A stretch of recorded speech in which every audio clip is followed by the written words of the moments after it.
Imam Shatibi is someone that you should know, one of your ancestors from Ishbiliya, from far western Andalus. And he was blind, and he composed a poem, it's more than 1,000 lines, which discusses the different ways to read the Qur'an, the usul and the furush. Can you imagine? That's our ummah. That's what our blind people did. That's us. Not only that, man, he went to Quds. وَكَنْ يُشَجِّ صَلَاحُ الدِّينِ. He went to Quds and he went and encouraged Salahuddin to handle his business.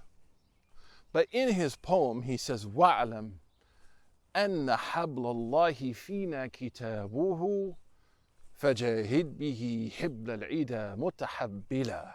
Ya Allah. He said, you have to know that the rope of God amongst us is the Qur'an.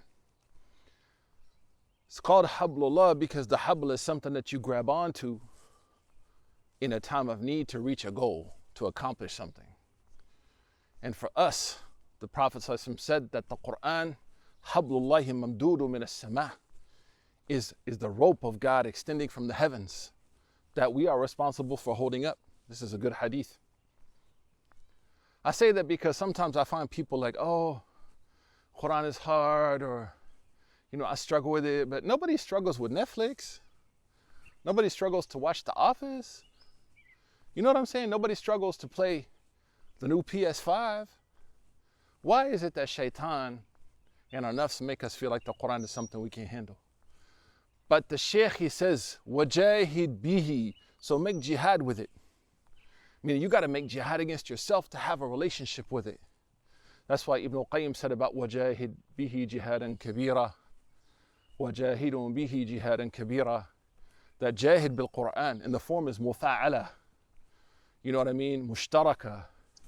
That there's going to be some opposition. That the book won't come easy to you. But I can say this. Start to give at least 5 minutes a day for the Qur'an. Get back with me after 1 month and tell me how you feel after that. And you tell me about the unlimited doors that Allah subhanahu wa ta'ala will open for you when you have a relationship with His book, with His words. There's no better way to get close to Allah except with His words. When someone came to Sayyidina Uthman ibn Affan radiyallahu anhu and said, how do I get close to Allah? He said, I know no easier way than with His words. So make a little effort, man. Struggle a little. Push ourselves a little and see where the Qur'an takes us.